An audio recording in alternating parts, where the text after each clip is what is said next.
From Vermont's own WCAX, presented by Sticks and Stuff and Swanton Lumber, this is Catamount Corner.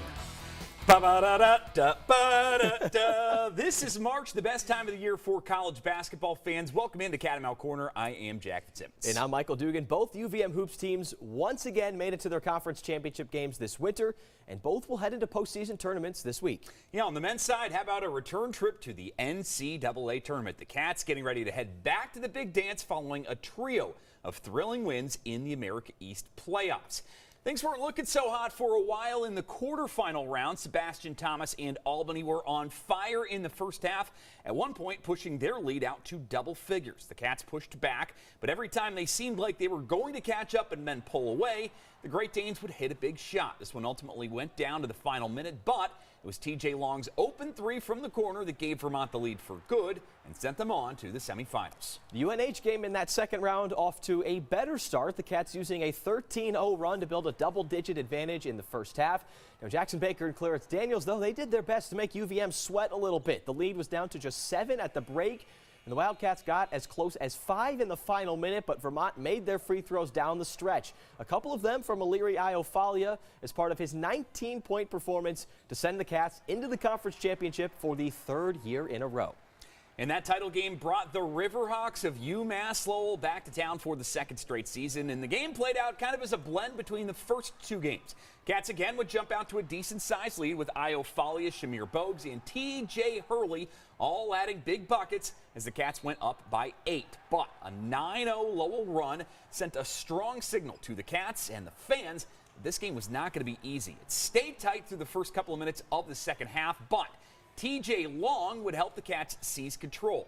A trio of three-pointers in the final 20 minutes, plus a runner that gave UVM its first lead since the break and allowed the Cats to catch their breath. Nick Fiorillo would can a couple of triples from the wing as well, and Aaron Deloney gritted out 11 points to help put this game away. A 66-61 victory for Vermont that has the Cats headed to the big dance for the third straight season with their 11th conference title in program history. We've been in a lot of close games, and that's where our schedule helped us, where we play hard games all the time. We've been in a lot of close games this year. I think we're 10-4. We're trailing at halftime. So it's a tough veteran group. No, we just stick together. We're a tight-knit group on and off the court, and it just makes it so much easier when everyone gets along and we all know that we have each other's backs. So no one ever panics, and we just trying to stick to the game plan, and we're able to pull one out today. I can't really put it into words, man. We got such a great culture here. The coaches, everybody on the staff, and these players are just incredible. And we do it year in and year out. And it's just the culture, man. It never dies. There's no fear. There's no questioning yourself. We've been here before, so we know what it takes to win in March, and we're going to try to get it done. It's a credit to the coaching staff and the system. You know, it's next man up, and they do a great job recruiting. Guys come here and they want to win for days like this. The Cats will face off with one of the sport's blue bloods, the Blue Devils of Duke, who finished 27-9 this season in the second year under head coach John Shire, who won his first round game of the NCAA Tournament a year ago. This will be the fourth ever meeting between the two programs, facing off most recently in 2013. A 91-90 win for Duke in Cameron Indoor Stadium, but this is the first time these two will meet in the NCAA Tournament. The Devils, led by sophomore Kyle Filipowski, averaging 17 points per game on 51% shooting. However, this team has lost 3 of its last 6 games entering the big dance. Head coach John Becker said on Sunday he hadn't had the chance to watch too much tape of Duke yet, but here's what he knows before their deep dive into the film. I mean, Filipowski obviously is really tough, and you know, is a sophomore, I guess, which is old for them. They're young, talented, and you know, have some really good guard play.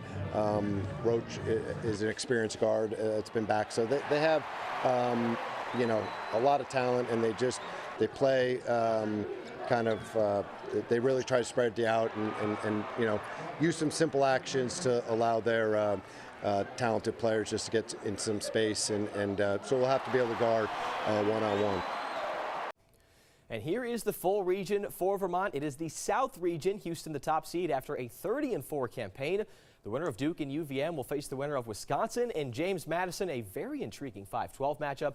NC State, of course, their magical run to claim the ACC tournament crown carries them to a date with Texas Tech. And last year, Marquette was the 2 seed facing UVM. Well, once again, they're the 2 seed in UVM's region this year. Of course, though, not facing off with each other in the first round, but a fun region top to bottom.